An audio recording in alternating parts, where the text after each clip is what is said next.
What are you looking at, Mom? Look at this bug. Aww. So cute. He's trying on my house.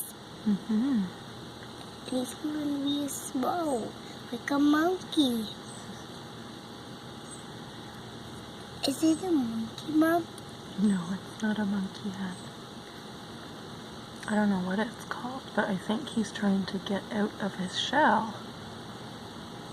Yeah?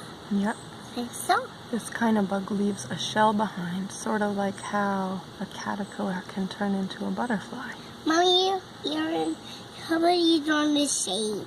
Instead. It's okay, sweet pea. I want to see what this guy's gonna do.